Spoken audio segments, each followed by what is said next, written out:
Hey, this is JB from Huffy, and today we're going to be talking about the Huffy Torex UTV how-to on controller replacement. So if we've sent you a controller, these are the steps that you're going to take to replace it. To do this, it's going to be under the seat, so we're going to push the red button below the seat and the lift up from the bottom and remove. We're going to go ahead and remove our battery. And now we can see our control module there in the little spot below the battery.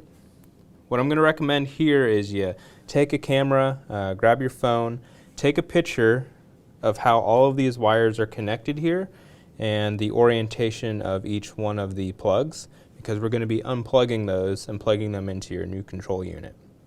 Once you've done that, there are also two Phillips head screws on both sides of the controller, right in about the middle area.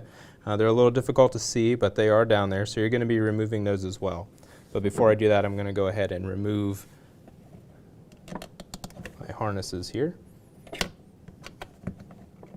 I'm going to be putting pressure on this side of my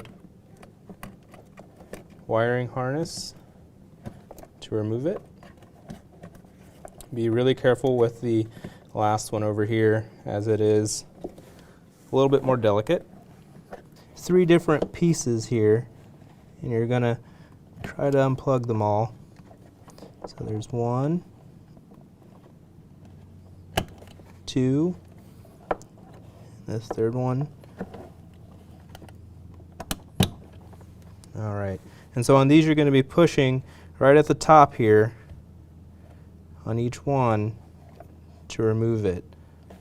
Maybe a little pick or a little flathead screwdriver might help you break those loose.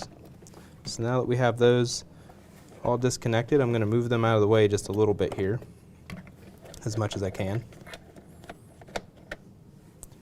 Use my Phillips head screwdriver.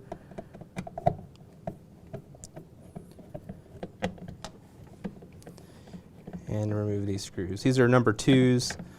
After that, your control board comes right out. So I'm going to go ahead and reinstall my good control board.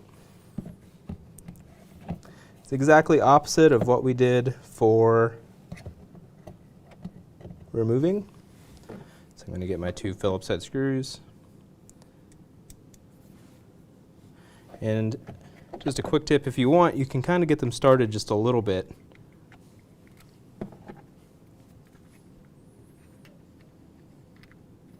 Into the plastic housing, and that'll keep you from dropping the screws over and over again trying to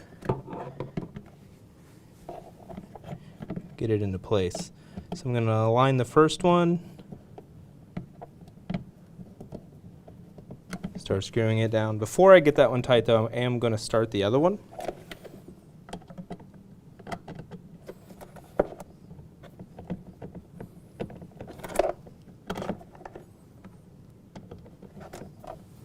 Alright, both of them started. Just going to go ahead and snug them down.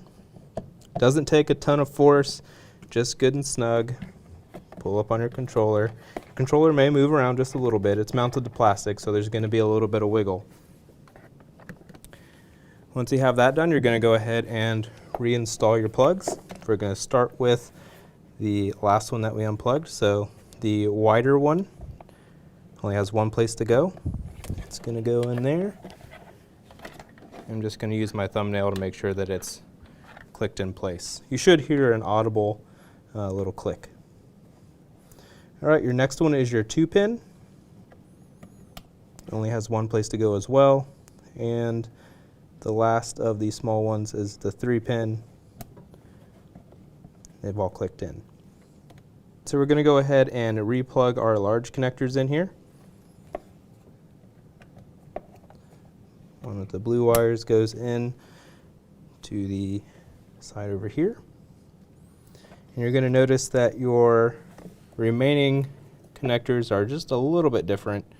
You have one that's a little bit fatter at the bottom and one that's a little bit skinnier at the bottom.